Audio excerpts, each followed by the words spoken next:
ఏ తల్లిదండ్రులు అయితే నిర్లక్ష్యంగా వ్యవహరిస్తారో ఆ తల్లిదండ్రుల పెంపకంలోంచి వచ్చిన బిడ్డలే సమాజానికి పట్టిన చీడ పురుగులు. స్కూల్ నుంచి రాగానే ఇంట్లో ఉంటే ఎక్కడ ఇబ్బందో, వాళ్ళ సీరియళ్ళకి ఇబ్బందో, వాళ్ళ పనులకు ఇబ్బందోనని వెంటనే ట్యూషన్ పంపించేటువంటి కల్చర్ మనది. అవసరమా ట్యూషన్? 8 గంటలు స్కూల్లో ఉండొచ్చాడు, వచ్చి కూర్చోబెట్టి చదివించాలి. కానీ మీరు గమనించండి, అసలు పిల్లల్ని కూర్చోబెట్టి స్కూల్లో ఏం జరిగిందని అడిగే తల్లిదండ్రులు ఎంతమంది ఉన్నారు? వాళ్ళు ఇచ్చినటువంటి హోంవర్క్ని కూర్చోబెట్టుకొని చేయించే తల్లిదండ్రులు ఎంతమంది ఉన్నారు?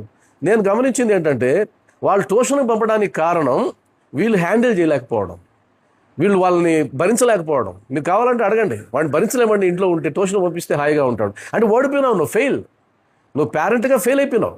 అంటే ఒక చిన్న కిడ్నే నువ్వు భరించలేకపోతున్నావు అంటే నువ్వు ఇంకా పెద్ద అయిన తర్వాత నువ్వేం భరిస్తావు? అందువల్లనే తల్లిదండ్రులకి ఓపిక లేకుండా పోయింది, వాళ్ళ యావిగేషన్స్ ఎక్కువైనాయి. ఒక 4 సీరియల్ చూసేటువంటి ఒక మహిళ ఉందనుకోండి, తల్లి ఉందనుకోండి, ఆ 4 సీరియళ్ళకి 2 గంటల సమయం ఖర్చు పెడుతుంది. అందులో 2 సీరియల్ త్యాగం చేసి 2 సీరియల్ మాత్రమే చూసి గంట మిగులుతుంది. ఆ గంట నీ బిడ్డల కాడ కూర్చోండి, అప్పుడు ఎంత అద్భుతంగా ఉంటుందో వాళ్ళ జీవితం. ఏ తల్లిదండ్రులు అయితే నిర్లక్ష్యంగా వ్యవహరిస్తారో ఆ తల్లిదండ్రుల పెంపకంలోంచి వచ్చిన బిడ్డలే సమాజానికి పట్టిన చీడ పురుగులు. ఆ సమాజానికి పట్టిన చీడ పురుగులు వాళ్ళకై వాళ్ళు తయారైన వాళ్ళు కాదు, పేరెంట్స్ తయారు చేసి పంపించారు, సమాజం మీద వదిలేశారు. ఎందుకంటే వీళ్ళ ప్రయారిటీస్ వేరే ఉన్నాయి. అందువల్ల మీకు ఒక చిన్న సంఘటన చెప్తాను. ఆ విదేశాల నుంచి ఒక గిరిజన తండాలో ఉండే అమ్మాయికి 30 లక్షల స్కాలర్షిప్ పర్ ఇయర్ వస్తే ఆశ్చర్యపోయి విలేకరులందరూ వెళ్ళి అడిగారు, అమ్మ ఎవరు నీకు ఇన్స్పిరేషన్ అంటే మా అమ్మ అని. ఆమె చూస్తే ఏం చదువుకోలేదు, ఒక సాధారణమైనటువంటి కూలికి వెళ్ళేటువంటి మహిళ. ఆమెను అడిగారు, అమ్మ మీ అమ్మాయి మిమ్మల్ని ఇన్స్పిరేషన్ అంటుంది, మీరేం చేశారు అంటే నేను చదువుకోలేదు సార్, నేనేం చేయలేదని.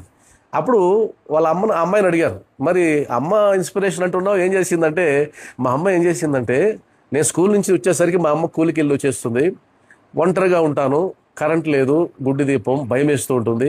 మా అమ్మ చేసిన మేలు ఏంటంటే నేను చదివి పడుకునేంత వరకు నా ఎదురుగ్గా కూర్చొని నా వైపు చూస్తూ మా అమ్మ మురిసిపోతూ ఉంటుంది, అదే నాకు చేసిన మేలు అనేది. ఇది మనం చేయాల్సింది.